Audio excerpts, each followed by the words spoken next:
And we are back. Denver Broncos 7 round mock draft 2.0. I published one a little bit ago.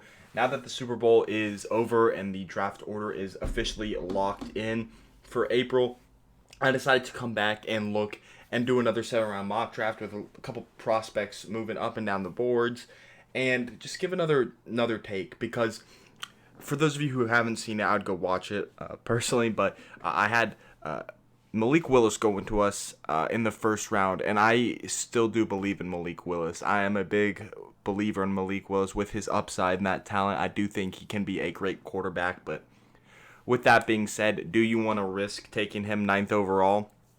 And on that, which I do think Hackett could develop Malik Willis into a great quarterback, but it's just the fact that this is a weak quarterback class, and if we took Willis, I wouldn't be mad. But to me, I would personally, I would want to go with Drew Lock. I want to see what Hackett can do with Lock. I'm still a believer in Lock. I have been for a while, so I wouldn't be mad if we did that. I wouldn't be mad if we drafted a quarterback. But maybe if we do that, maybe we should trade down, get a different piece somewhere else on the offense. I mean, to me, if I'm going to be honest, this is a fairly weaker draft class, but there's still some ballers in here. Still some really, really great players that we could pick up. With that being said, let's jump into this. I want to remind you that Jesus is king. I pray that you give your life to him. He's got a plan and a purpose for you. And I just truly hope that you give your life to Jesus. Believe with your whole heart that he died on the cross for your sins. And if you truly do believe that, then you'll go to heaven. It's my message I love to say before every video. And let's get into this. With the ninth pick in the 2022 NFL Draft, the Denver Broncos select Derek Stingley Jr., cornerback, LSU. Now, like I said earlier, I wouldn't be opposed to a quarterback here. I am a lot higher on a Malik Willis, a Kenny Pickett, and potentially Sam Howell than a lot of people are. But if Derek Stingley falls to us at 9, which I didn't think was a possibility before, but could absolutely happen, you got to pull the trigger. George Paton needs to pull the trigger because Derek Stingley is one of those guys you draft. We got two franchise lockdown corners with Patrick Surtain and Derek Stingley. I love what we saw in Michael Ojemudia with the last game of the season. Ronald Darby's still there. I think Stingley would be a great addition to this defense, and I don't think anyone would be able to throw on us. If I'm going to be completely honest, it would be very difficult to. With Surtain locking down the wide receiver 1, Stingley locking down the wide receiver number 2, Justin Simmons with the safety help over top, Caden Stearns, who I believe in, who showed flashes last season. The linebackers, maybe the interior linebackers, we could find some better guys. Hopefully keep Kenny Young around because that was a big acquisition for us.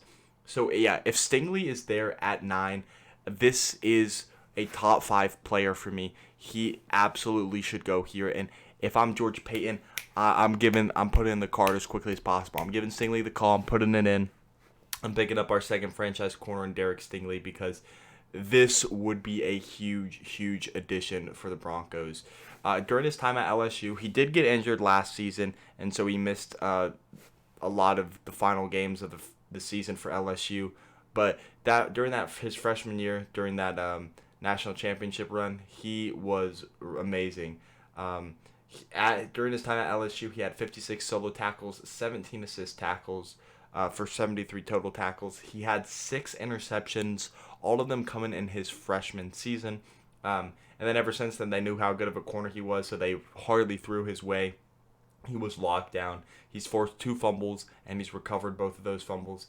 And to me, Stingley, like I said a million times, if he is available at 9, you go and you put the card in. You absolutely do it.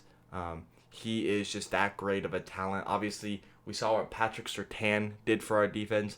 I think Surtain, personally, I still think Surtain is the better prospect than Stingley, but Stingley is still a great cornerback prospect. If we compare him to cornerback prospects of the past, let's look back last year to 21. I still say Surtain is better. Then if we go back to 2020 with Okudah, I think Stingley is way better than Jeff Okudah was. Then if we go back to 2019, I think he would have been the best corner in that draft class where it was DeAndre Baker, Byron Murphy, all those guys. I think he's way better than them.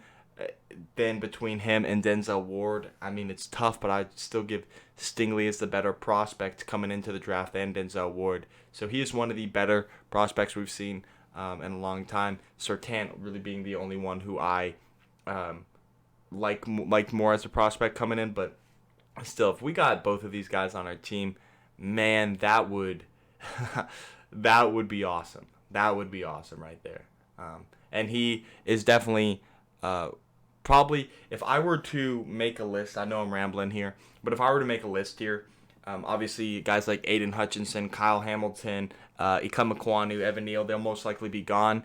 For players of that could potentially be available for the Broncos, Stingley is at the top of that list. I think he's the most likely player of the top guys to be there, and if he's there, I mean, yeah, we got to take him. With the 40th overall pick, we are selecting Daniel Fellaille, offensive tackle out of Minnesota. Personally, I think he's a first-round talent, which you'll see in my full 32-round mock draft coming out later this week. I think he's a first-round talent, but he was available here at 40, so I'm having the Broncos pick him up. He's one of my favorite offensive tackle positions in this draft, and like I said in the last one, Cecil Lammey of The Fan said, the Broncos are looking to go offensive tackle with a premium pick. And that would be a first, second, or third round pick, which we have 1 first, 2 seconds, and 2 thirds. So to me, go right here. Fellaille is a first round talent for me. 6'9", 380 pounds. This dude's a mauler. He's going to help out in the run game. Another thing that Cecil Lammey said was that they had to be able to play both left and right tackle, which I think Fellaille can. You plug him in, he'll fill that gap in the right tackle. If you need him to play left tackle, he can. I think he will be an excellent protector in both the run game and the pass game. With us hiring Barry Butch as our offensive line coach and then Hackett, we're going to probably run an outside zone scheme with some deep shots. So run an outside zone to Daniel Fellaille, and he's going to pave the way. If he's there at 40, you pick him up. I don't suspect him being there at 40. I think we have to trade into the end of the first round, maybe with someone like the Bengals, with the Lions, with that pick they got for Stafford to grab him. But if we did, I would not be mad at that because I think he's an absolute stud at tackle. Then at pick number 64, I have us grabbing Carson Strong, quarterback out of Nevada. Do I see him personally being here in the actual draft? Probably not, but if he's there, I wouldn't mind taking him. And the reason being is, in this scenario, right, we obviously didn't get Aaron Rodgers, so we're going to be rolling with Drew Lock again. But I'd like to see Carson Strong, give him a shot to develop, maybe potentially behind Drew Lock, give Drew Lock some more competition. Both have great arms. Carson Strong has the best arm talent in this class with his arm strength. And let's say we do draft Carson Strong here in the second round. Maybe he plays, maybe he doesn't, but then we maybe are drafting top 5, potentially, depending on some circumstances. Hopefully not, but let's say that those circumstances do hit.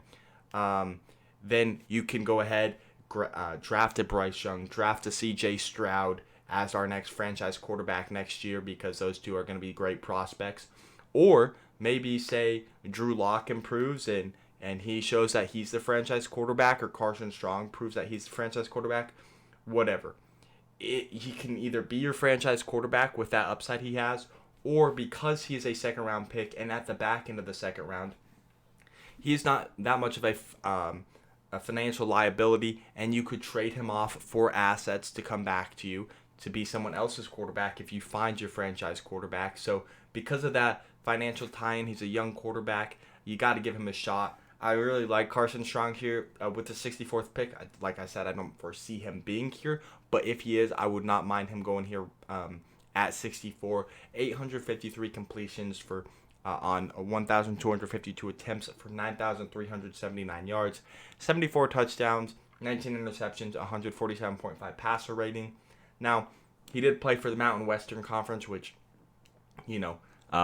isn't the greatest competition, but that's honestly a stupid argument because Josh Allen came from the Mountain Western Conference with Wyoming, so, what can you do? Do I see Carson Strong becoming the next Josh Allen?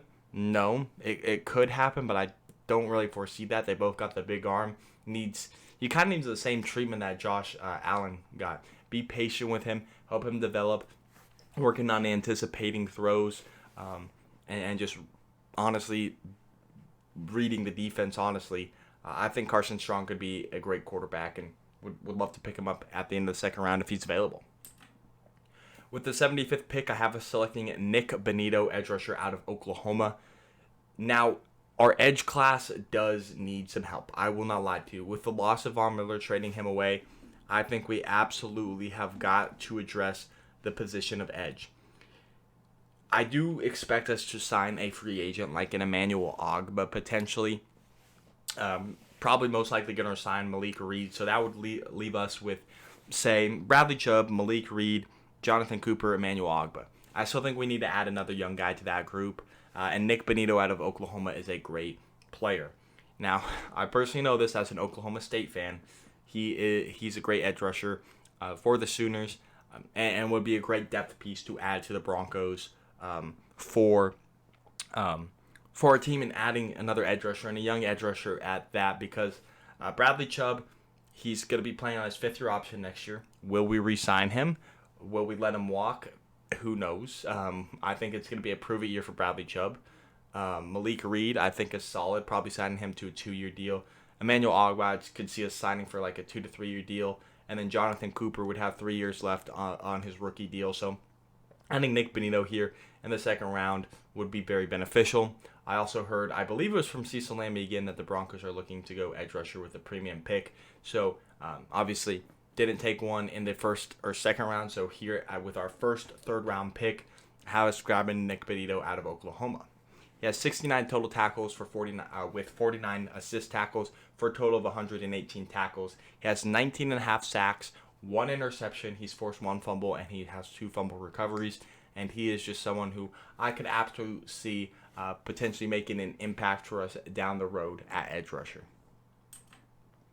With our second, third round pick at 96 overall, I have selecting Brandon Smith, linebacker out of Penn State. Now, we absolutely, in my opinion, need to go linebacker in this draft, because the only current linebackers on the roster, inside linebackers on the roster, I believe are Baron Browning, who we drafted in the third round last year, and Justin Sternad, who we drafted in the fifth round last year.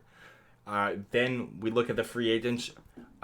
Alexander Johnson's going to be a free agent. Josie Jewell is going to be a free agent. Kenny Young's going to be a free agent. Natrez Patrick is going to be a free agent. Micah Kaiser is going to be a free agent. And Jonas Griffith is a free agent. If I were to guess, I would say we'd bring 2, maybe 3 of those guys back. The 3 that I would want back would be Jonas Griffith. He was a great special teamer in Winfield, and he played amazing. Kenny Young, we acquired him in a trade from the Rams, and I absolutely think that he was a big part to this defense once he came to Denver, so I'd love to keep him on the team. And the other would be Josie Jewell, a great run stopper. I love Alexander Johnson, but he is getting up there in age. And then Brandon Smith here is a great coverage linebacker, but a great run stopper as well. Not really that great at getting to the passer, but we drafted Baron Browning last year, who was really great at getting to the passer. So maybe having them in a tandem, they could work well together. Smith could cover, Baron Browning could rush the passer. They could learn off each other potentially. 39 solo tackles, 78 assist tackles, a total of 117 tackles. He has half a sack, 2 interceptions, 2 passes defended, and a fumble recovery. Now, like I said, not the greatest in coverage, not the greatest at rushing the passer, but still a very solid linebacker. Was teammates with Micah Parsons, potentially could pick up some stuff on that, but I would love Brandon Smith here in the third round, or other linebackers potentially in the third round. If Chad Muma's available, I'd love to pick him up, but I was going Brandon Smith right here in this mock draft. At pick number 113 in the fourth round, I have us selecting Alec Lindstrom, guard out of Boston College. He is the brother of Chris Lindstrom, the Falcons' first-round pick in 2019. He's got that NFL pedigree already in his family. I think would provide a great depth piece for the Broncos here. Obviously, we got Netani Moody, Quinn Miners, Dalton Reisner, and Graham Glasgow at guards. We'll see what happens with Graham Glasgow. Maybe we cut him. Maybe we restructure his contract. But anyway, I think depth could be a great addition here. To me, in day 3, obviously George Paton said it in the Behind the Broncos episode that in day 3 you want to look for depth and not add depth. You want to go for best player available, and that adds up in the future. And you also want to address depth in day 3 because as we saw throughout the season, depth is important with how many linebackers went down. So you want to add depth.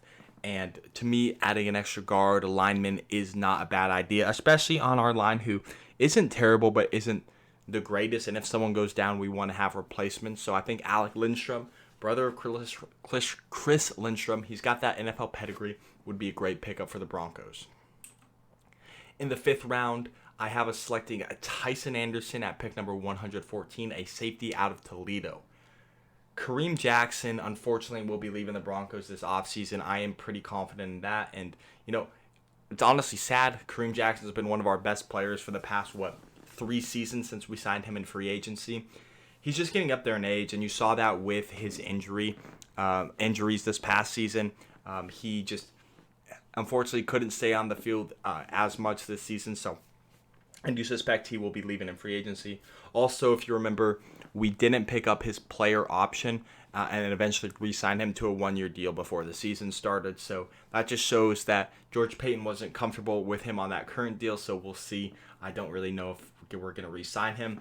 To me, he would be a depth safety, as I would see Caden Stearns taking that role. But he would join Jamar Johnson and PJ Locke as a depth safety. And I do think we need a depth safety because we've carried 5 last season with Jamar Johnson being inactive, PJ Locke, Caden Stearns, Justin Simmons, and Kareem Jackson. So adding some safety depth to that, I think he's got some good upside. 131 solo tackles, 102 assist tackles, 233 total tackles, 2 sacks, 2 interceptions, 16 passes defended, and 2 forced fumbles. He does fit that bruiser safety type of role, but he could also be a ball hawk. So it's someone who I'd like a little bit of both, who could play both free safety and strong safety. So someone who I like for the depth of the Broncos, and that's why I have him picking up at 144. And he was also one of the better players available at this time. With our second 5th round pick at 151st overall, I have us selecting Tito Ogbonnia, defensive tackle out of UCLA. We have to get a good run-stopping defensive tackle, but also someone who can rush the passer. I like Mike Purcell, Deshaun Williams, and Shamar Stephen, but they are all up there in age. I believe 2 of them are 30, and I think Shamar Stephen is like maybe 28, 29. Shoot, he might be 30 as well. So to me, we have got to find a replacement and a younger guy, and I think Ogbonnia out of UCLA is the best defensive tackle at this point in the draft. Obviously, we could go on earlier or maybe potentially wait for next year's draft class, which I think is a little bit deeper at defensive tackle. So I do have us going here in the 5th round, and we could obviously, like I said, draft one in the 1st round or in the early rounds in next year's draft. But yeah, in 40, he has 40 solo tackles, 36 assist tackles, 76 total tackles, 4.5 sacks, 6 passes defended, 2 forced fumbles. Great in both the run and getting to the quarterback.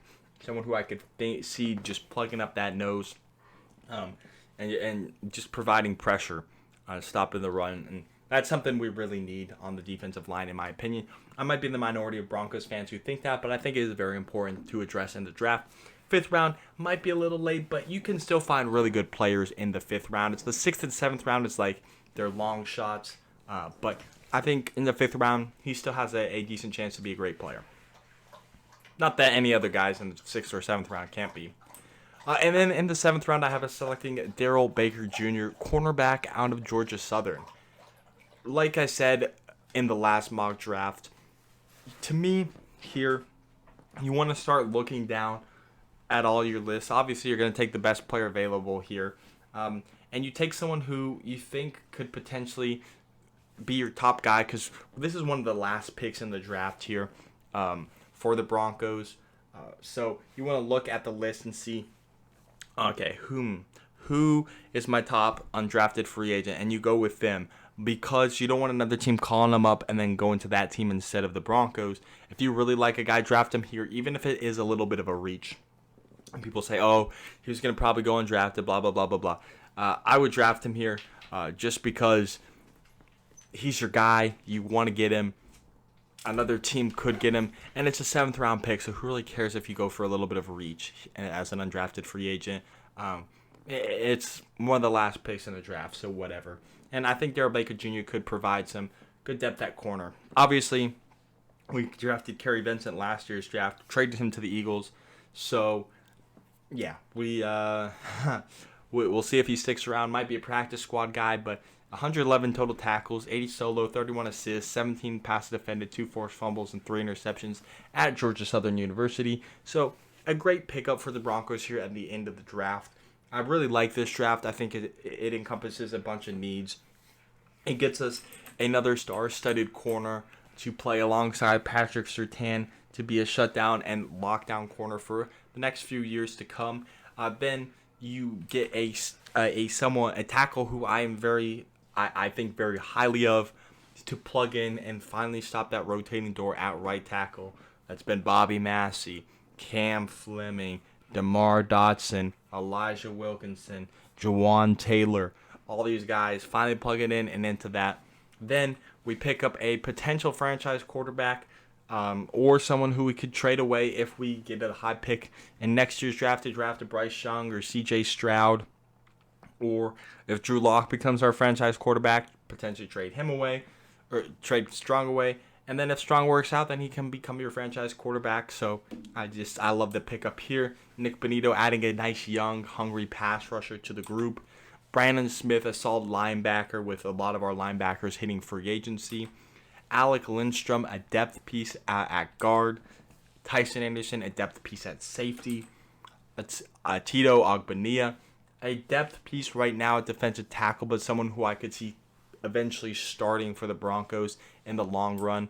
And Darryl Baker Jr., a depth corner behind Surtain, Stingley, Ojemudia, Darby. And then having Darryl Baker Jr. and Isang Bassi there. So that is a draft. Let me know what you thought of it. Thanks for watching, and I'll see you in the next one. Peace out.